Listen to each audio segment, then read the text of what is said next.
구독자 여러분 안녕하세요. 암호화폐 시장의 일정을 전해주는 유튜버 레이워크입니다. 영상을 제작하는 현재 시간은 5월 21일 오후 3시입니다.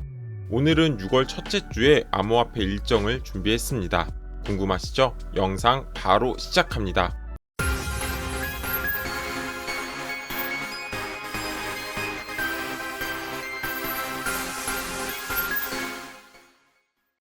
지난 영상에서는 5월 셋째 주 암호화폐 시장의 주요 일정과 호재를 업로드했습니다.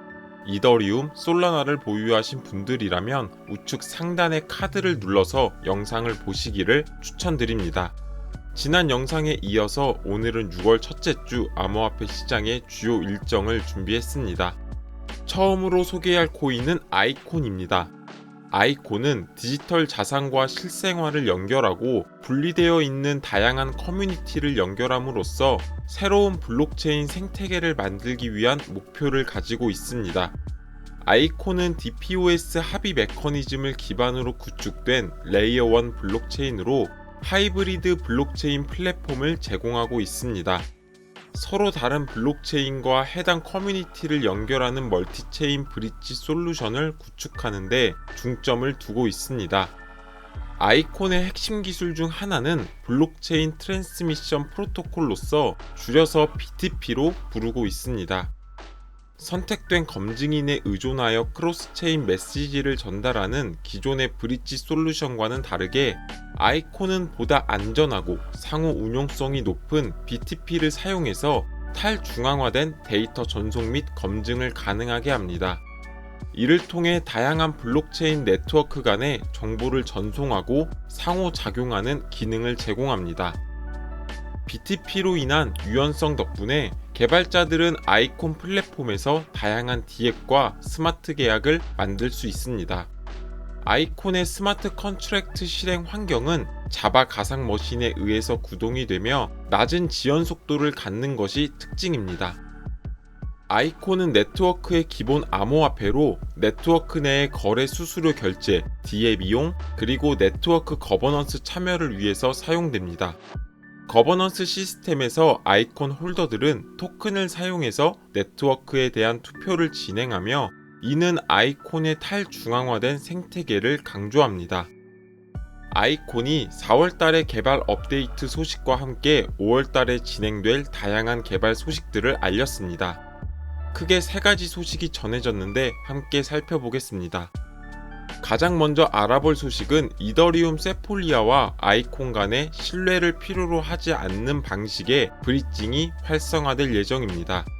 신뢰를 필요로 하지 않는 트러스트리스 방식에 대해서 설명을 드리면 높은 기술력을 요하는 방식이라고 이해하시면 될 것 같습니다.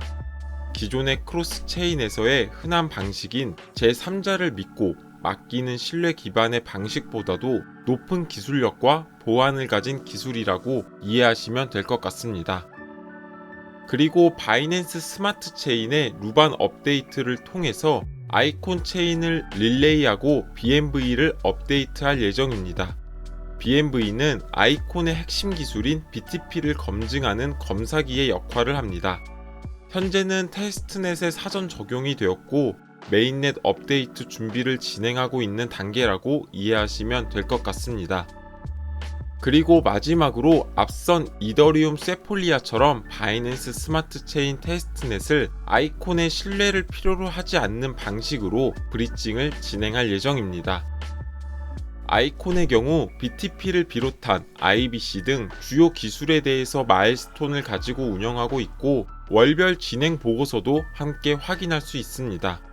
5월달에 진행될 업데이트를 비롯해서 앞으로 진행될 마일스톤의 내용들도 홈페이지를 통해서 살펴보시면 어떨까 싶습니다. 다음으로 소개할 코인은 리플입니다. 리플은 리플랩스에 의해서 개발이 되었고 2013년에 출시된 암호화폐입니다.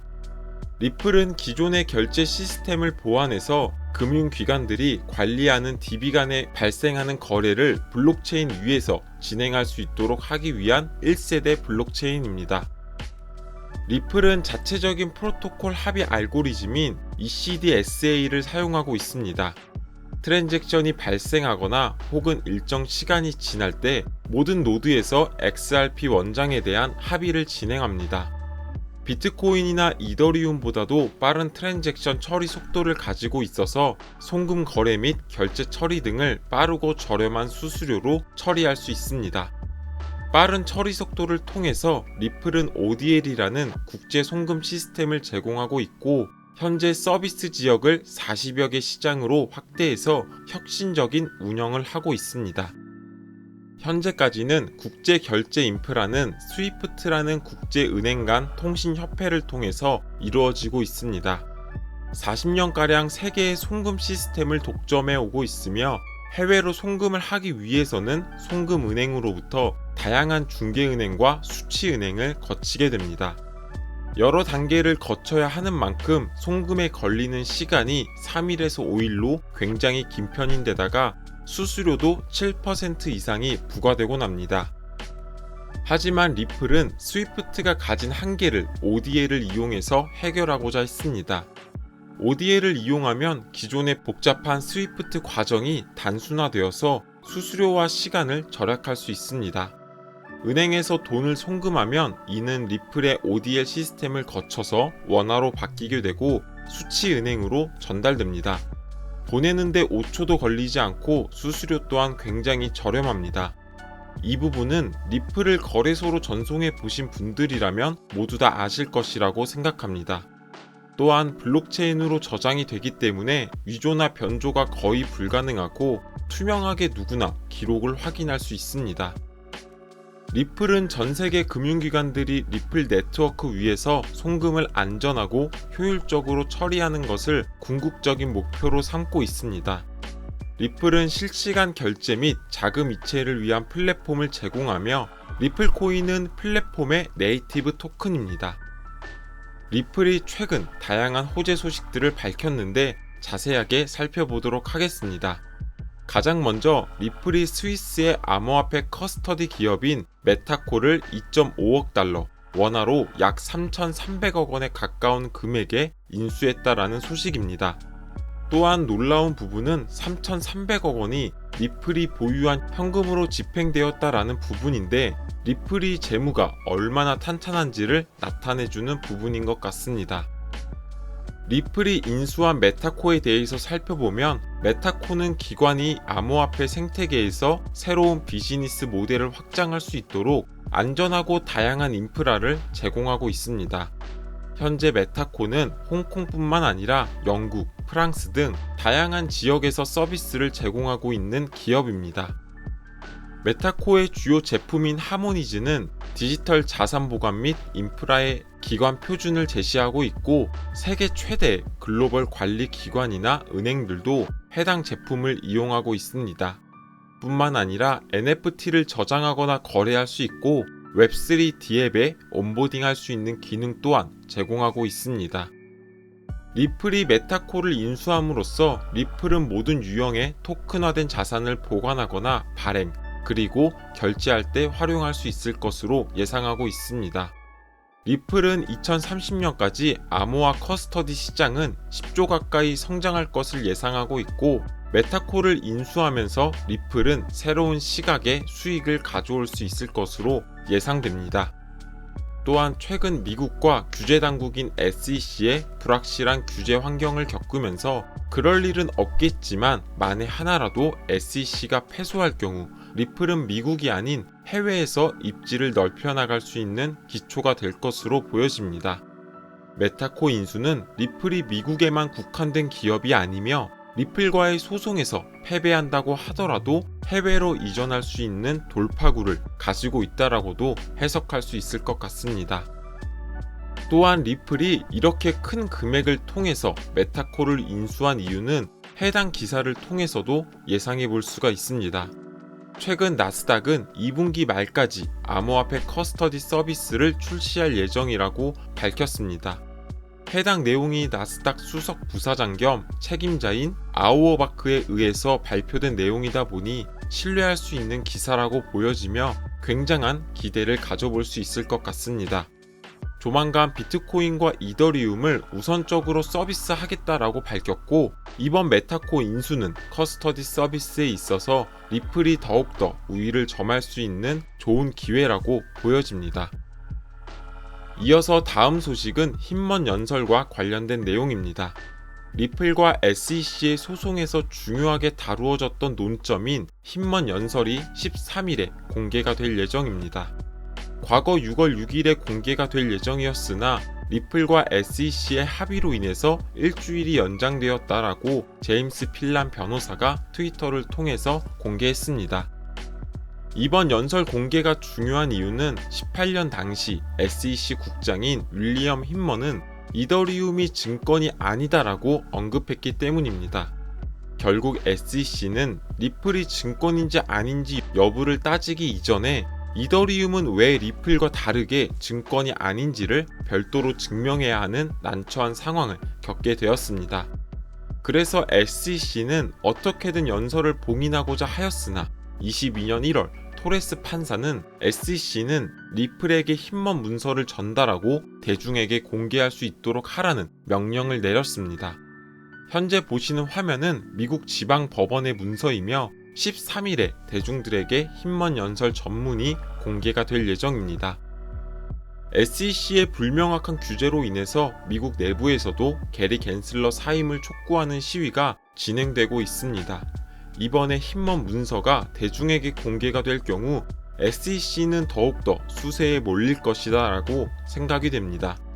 약 4년간의 기나긴 법정 싸움 끝에 리플이 보시는 것처럼 승리할 수 있을지 지켜보시면 좋을 것 같습니다. 마지막으로 전달드린 소식은 리플의 1분기 마켓 보고서입니다. 리플은 최근 미국의 뱅크런 사태와 인플레이션으로 인해 시장은 혼란스러웠지만 그럼에도 불구하고 리플은 회복력을 유지했다라고 강조하고 있습니다.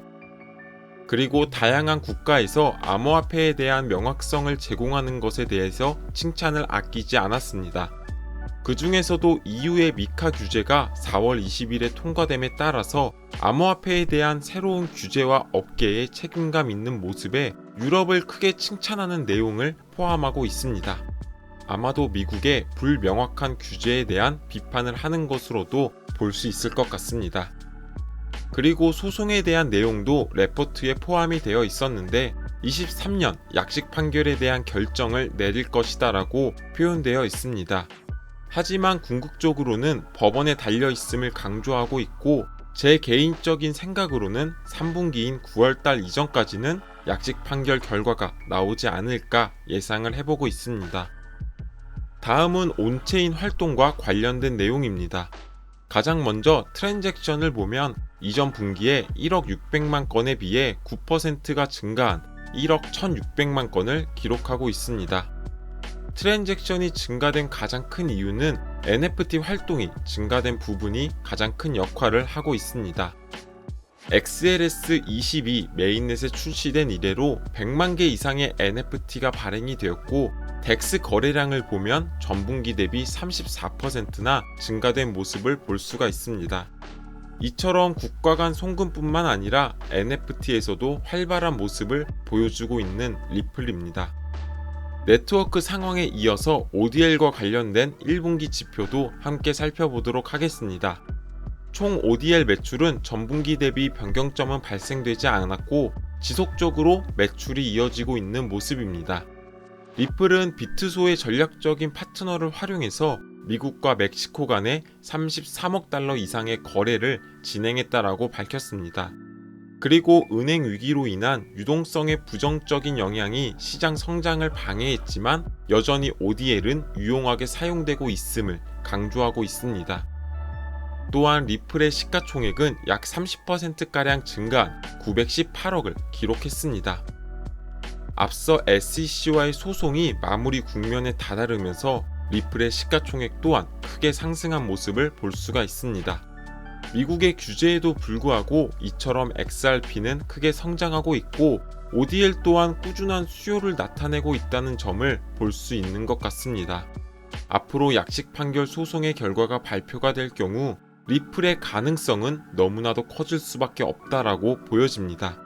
과거 4달러까지도 상승했었던 리플이기에 정고점 돌파가 아닌 3달러까지만이라도 도달한다면 현재의 5배에 가까운 큰 수익을 낼 수 있을 것으로 보여집니다. 앞선 리플은 23년 내에 약식 판결이 나올 것을 예상하고 있고, 구독자분들께서도 약식 판결 시점까지 리플 꼭 보유하고 계시기를 추천드립니다. 오늘의 영상은 여기까지입니다. 투자에 있어서 큰 도움이 되셨으면 좋겠습니다.